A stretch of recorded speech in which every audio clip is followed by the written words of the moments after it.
आगे बढ़ने के लिए एक अग्रणी भूमिका दी। मैं अनुरोध करता हूं कि इस कांग्रेस वर्किंग कमेटी के संदर्भित विषय पर वो आप लोगों से अपने विचार व्यक्त करें।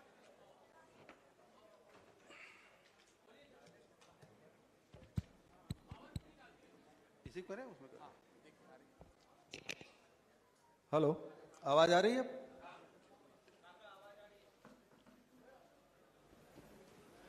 पत्रकार वार्ता में सभी पत्रकार साथियों का मैं स्वागत करता हूं और साथ ही डायस में बैठे हुए हमारे सब कांग्रेस के नेताओं का और मीडिया विभाग से जुड़े हुए सभी साथियों का मैं स्वागत करता हूं, अभिनंदन करता हूं। आज हमारे लिए बहुत ही ऐतिहासिक दिन, आज़ादी के बाद पहली बार कांग्रेस वर्किंग कमेटी की बैठक बिहार में और सदाकत आश्रम में, जहां इस आश्रम में बिहार के बड़े बड़े राजनेता यहीं से देश की आज़ादी की लड़ाई की शुरुआत उन्होंने की। हम आज उसी सदाकत आश्रम में मल्लिकार्जुन खड़गे जी की अध्यक्षता में आदरणीय हमारे लोकसभा में विपक्ष के नेता आदरणीय राहुल गांधी जी, जो न्याय योद्धा के रूप में हम सब जानते हैं, उनकी उपस्थिति में कांग्रेस वर्किंग कमेटी की बैठक, जिसमें हमारे वर्तमान के मुख्यमंत्री, पूर्व मुख्यमंत्री और सभी फ्रंटल ऑर्गेनाइजेशन के अध्यक्षगण उपस्थित हैं। खड़गे जी का जो प्रारंभिक उद्बोधन हुआ उसमें उन्होंने जो कहा कि सदाकत आश्रम में उन्होंने कहा कि बहुत क्रांतिकारी कदम है, देश की दूसरी आज़ादी का दिन है 30 जून 2017 को उन्होंने मध्य रात्रि की घोषणा की, ये दूसरी आज़ादी है। और उस समय भी गरीबों के माली हालात सुधरेंगे, किसानों के, मजदूरों के, नौजवान के, व्यापारियों और उद्योगपतियों की स्थिति में गुणात्मक वृद्धि होगी, इस प्रकार की बात कही गई थी। और वही बात जब आप 5 स्लैब से घटा के 2 स्लैब किए, तब भी वही बात आप कह रहे हैं। लेकिन इन 8 सालों में आर्थिक पूरे देश की जनता को लूटने का काम केंद्र सरकार ने किया। 50 लाख करोड़ से भी अधिक राशि वसूली की गई और आज जनता की हालत बेहद खराब है, उनके क्रय शक्ति बिल्कुल क्षीण हो गई है। और अब ये कहते हैं कि उत्सव मनाने की बात, जब लोगों के पास पैसे ही नहीं हैं तो खरीदी किस बात की करेंगे। इस प्रकार की बातें आदरणीय खड़गे जी ने प्रारंभिक उद्बोधन में की। विदेश नीति के बारे में भी उन्होंने कहा कि आज हमारे पड़ोसी देश जितने भी हैं, चाहे वो श्रीलंका हो, बांग्लादेश हो, नेपाल हो, म्यांमार हो, जितने भी हमारे पड़ोसी देश हैं, उनका झुकाव चीन के तरफ हो गया है। और प्रधानमंत्री जी कहते हैं, जब राहुल जी ये मामला उठाते हैं कि डोकलाम के मामले हों चाहे अन्य जहां चीन ने घुसपैठ किया हुआ था, प्रधानमंत्री जी उन्हें सर्टिफिकेट देते हैं, न कोई घुसा हुआ है न कोई आया है। तो इस प्रकार से आप देखेंगे आज हमारे पड़ोसी देशों में, चाहे वो श्रीलंका हो, चाहे वो बांग्लादेश हो, अब नेपाल, पहले आप बांग्लादेश, पहले श्रीलंका में हुआ, राष्ट्रपति कार्यालय में उसके निवास में घुस गए थे। बांग्लादेश की स्थिति उससे भयावह हुई और सबसे ज़्यादा खराब स्थिति नेपाल की, जहां न केवल लोकसभा में घुस गए, न केवल मंत्रियों के घर जलाए गए, पूर्व प्रधानमंत्री के उसकी पत्नी को जला के मार डाला गया, न्यायपालिका को छोड़ा नहीं गया। और जो प्रजातंत्र का जो चौथा स्तंभ है, हम जिसे मीडिया कहते हैं, मीडिया घरानों को भी उन्होंने नहीं छोड़ा, वहाँ तोड़फोड़ किया। तो जो प्रजातंत्र के 4 पाए हैं, न्यायपालिका, कार्यपालिका, विधायिका और मीडिया, चारों को वहाँ ध्वस्त किया गया है। ये बेहद चिंताजनक स्थिति है। और वहीं जिस अमेरिका के राष्ट्रपति को अपने व्यक्तिगत मित्र बताते हैं, उन्होंने मित्रता कैसी निभाई, उसका खामियाजा पूरा देश भुगत रहा है। जिस प्रकार से देश में जो हालात बने, जो पहलगाम की घटना घटी, पूरी दुनिया ने इसके आलोचना की। लेकिन ऑपरेशन सिंदूर के समय और जिस प्रकार से सीज फायर हुआ, उसके बाद कोई देश हमारे साथ खड़ा नहीं हुआ। भले सांसदों के प्रतिनिधि भेजे गए, लेकिन कोई भी देश हमारे साथ खड़ा नहीं हुआ। ये विदेश नीति की असफलता है। और जहाँ तक कि ट्रंप की बात है, ट्रंप अपना मित्र बताते हैं, लेकिन सीज फायर मैंने कराया, इस प्रकार से देश के प्रधानमंत्री का न केवल अपमान किया, कोई नरेंद्र मोदी जी का व्यक्तिगत अपमान नहीं है, ये देश के प्रधानमंत्री का अपमान है। और एक बार नहीं 37 बार उन्होंने कहा कि मैंने सीज फायर कराया, और इसका जवाब मोदी जी नहीं दे पाए। दूसरी तरफ जो टैरिफ लगाया गया, 50% जो टैरिफ लगाया गया, पैसे उसके मोदी जी के मित्र कमा रहे हैं, और टैरिफ का भार आम जनता उठा रहा है। दूसरे तरफ आप देखेंगे कि भारत के नागरिकों को बेड़ियों में जकड़ के भेजा गया, किस प्रकार से हमारे भारत के नागरिकों को अपमान किया गया। लेकिन न विदेश मंत्रालय की ओर से, न भारत सरकार की ओर से इसका विरोध नहीं किया गया, प्रतिकार नहीं किया गया। और अभी जिस प्रकार से H-1B वीज़ा के मामले में जो फैसला लिया गया, और लगभग 88 लाख रुपया प्रति वर्ष जो उनसे टैक्स वसूला जाएगा, इसके कारण से लाखों भारतीय अमेरिका छोड़ने के लिए बाध्य होंगे। चाहे और उसके कारण से जो IT सेक्टर है, जो और दूसरे सेक्टर हैं, उसमें भारी बेरोजगारी आएगी, जिसका दोषी यदि कोई है तो वो देश के प्रधानमंत्री जी हैं। तो विदेश नीति उनकी पूरी तरह फेल, देश के आर्थिक नीति पूरी तरह फेल, पड़ोसी देशों के जो संबंध पहले थे, प्रगाढ़ संबंध थे, वो खत्म हो गया। उसका दोषी कोई है तो वर्तमान सरकार है। और आज सरकार की स्थिति बेहद नाजुक है। आज आप देखेंगे किस प्रकार से डबल इंजन की सरकार है, और डबल इंजन की सरकार है बेहद कमज़ोर हो गया है। इसका रिंग पिस्टन खराब हो गया है और धुआं फेंकने का काम कर रहा है। अब इसमें कोई जान नहीं बची, कोई ताकत नहीं है। अब बिहार के स्थिति में देखें, जहां 33% शुगर बिहार से सप्लाई किया जाता था, आज वो महज 3% रह गया है। यहाँ जो बेरोजगारी दर है वो सबसे ज़्यादा बढ़ा है।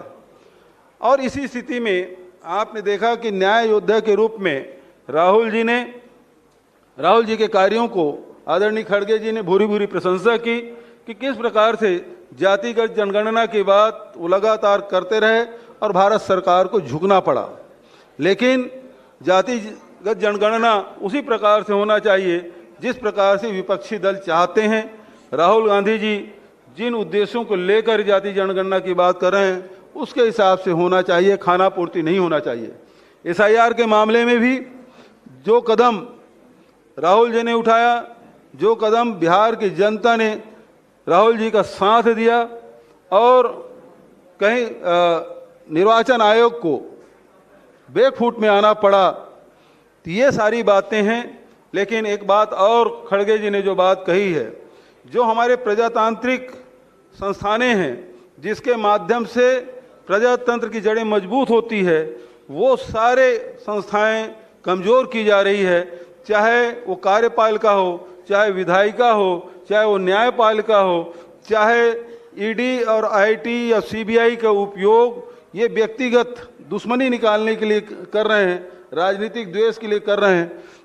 तो इससे निश्चित रूप से प्रजातंत्र कमज़ोर हुआ है। और सबसे बड़ा प्रजातंत्र को मजबूत करने वाला कोई संगठन है तो निर्वाचन आयोग है। और निर्वाचन आयोग आज उसकी भूमिका जो है भारत सरकार के प्रतिनिधि के रूप में या भारतीय जनता पार्टी के प्रतिनिधि के रूप में हो गया है। इस प्रकार प्रजातंत्र कमजोर हो रहा है और ऐसे समय में ये आंदोलन की धरती, ये सामाजिक न्याय की धरती और बिहार की ऐतिहासिक धरती में CWC के आज बैठक हो रही है, ये अपने आप में ऐतिहासिक है।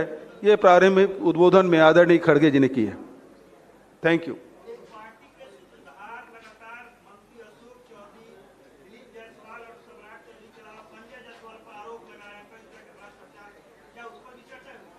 अभी प्रारंभिक उद्बोधन हुआ है, उसके बाद हमारे जो बिहार के प्रेसिडेंट हैं वो बिहार के बारे में बात की है और जो रेजोल्यूशन जयराम रमेश जी ने जो प्रस्तुत किया है उसमें चर्चा हो रही है। मैं तो खड़गे जी के जो प्रारंभिक उद्बोधन है उसके बारे में ब्रीफ करने आपके बीच में उपस्थित हुआ।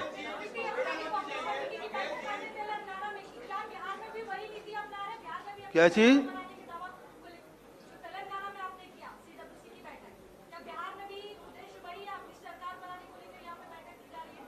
देखिए, राजनीतिक पार्टी अब समय समय पर कदम उठाती है और ये बिहार में भी, आपने कहा तेलंगाना की बात, और बहुत बार वर्किंग कमेटी की बैठक हो चुकी है, लेकिन चुनाव भी है और बिहार में वर्किंग कमेटी की बैठक हो रही है सदाकत आश्रम में। ये अपने आप में महत्वपूर्ण है। एक मिनट जी, एक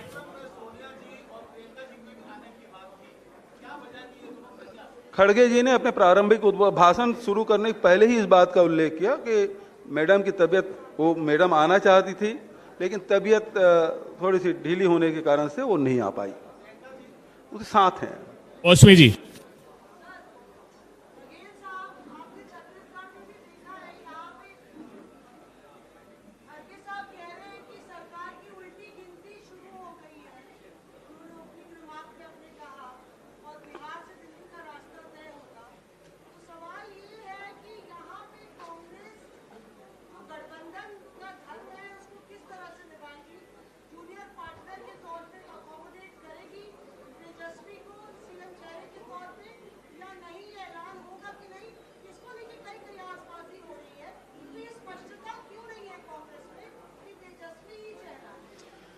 देखिए, महागठबंधन की जब बैठक होगी और इस मामले में जब चर्चा होगी तो उस समय फैसले होंगे।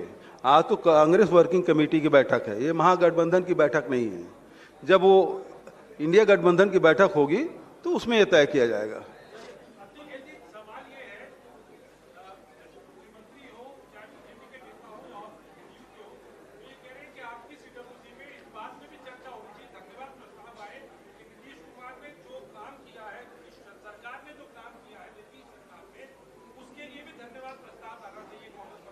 कौन बोल रहे हैं? बीजेपी और जेडीयू के नेता। मतलब वो नहीं कर पा रहे हैं क्या? क्योंकि वो चर्चा करेंगे तो अशोक चौधरी की चर्चा होगी, जायसवाल की चर्चा होगी, है ना, और फिर सम्राट चौधरी के सर्टिफिकेट के बारे में चर्चा होगी, तो वो नहीं कर पा रहे हैं क्या जो हम लोगों से अपेक्षा कर रहे हैं? अब बिहारी बाबू भी आपके बगल में खड़े हैं। बाबा कुछ आपकी धरती में आए हैं जी, आपका स्वागत है इस प्रेस कॉन्फ्रेंस में। दूसरा प्रश्न,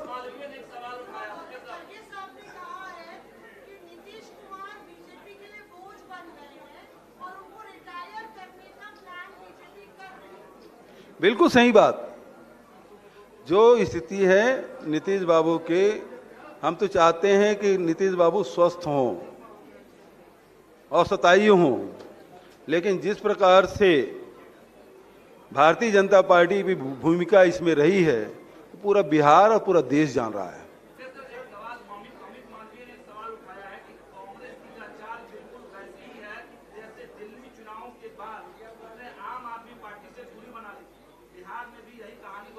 आदरणीय आदरणीय आदरणीय आदरणीय, मैं प्रेस कॉन्फ्रेंस कर रहा हूं और आप मेरे सामने बैठे हुए हैं। मैं आपसे निवेदन करूंगा, आप अपना प्रश्न पूछें। अमित मालवीय के प्रवक्ता क्यों मर रहे हैं आप अपना प्रश्न करिए, मैं उत्तर दूंगा आपको। जी, 4 बजे रख रहे हैं।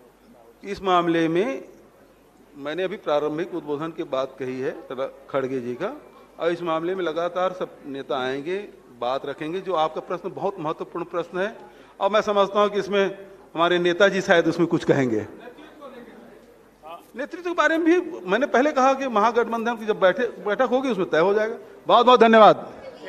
अच्छा, लास्ट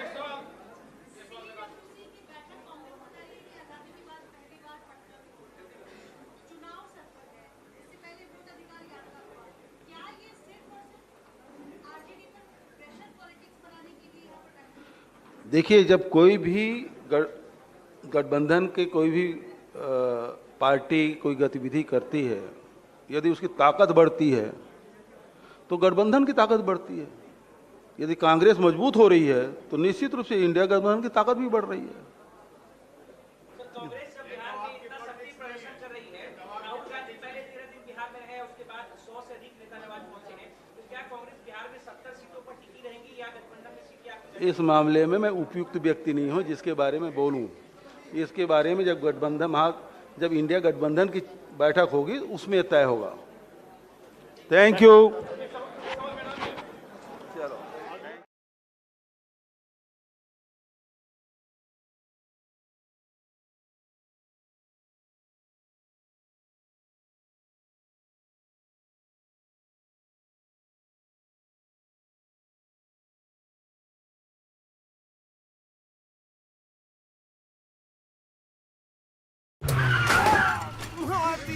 ये बड़ी गाड़ी वाले ऐसे ही रैश चलाते हैं। पुलिस को बुलाओ। अरे चुप! तुमने तो गाड़ी वालों को ही विलन बना दिया। ये देखो, अब देखा किसकी गलती है। Cubo dash cams. Think safety, think Cubo. School के बच्चों को सिखाते हो या फिर कॉम्पिटिटिव एग्जाम्स की तैयारी कराते हो, गवर्नमेंट एग्जाम सिखाते हो या फिर arts like music and dance, tailoring सिखाते हो या फिर ट्रेडिंग, एस्ट्रोलॉजी सिखाते हो या इंग्लिश स्पीकिंग, सब कुछ सिखाओ अपनी ऐप, अपनी वेबसाइट पर। फ्री डेमो लो और स्टार्ट करो। बस ऑनलाइन जाने का इससे बढ़िया मौका और कहां मिलेगा।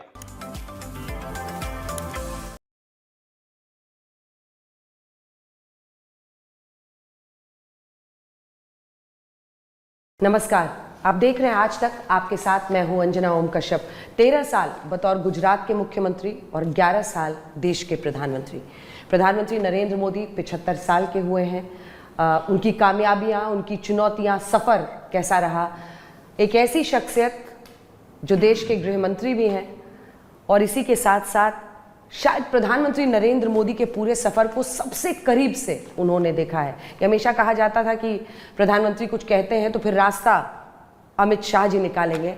अमित शाह जी, देश के गृह मंत्री, हमारे साथ आज तक पर लाइव है। सर, बहुत बहुत स्वागत है। नमस्कार। नमस्कार। मेरा पहला प्रश्न आपसे यही है सर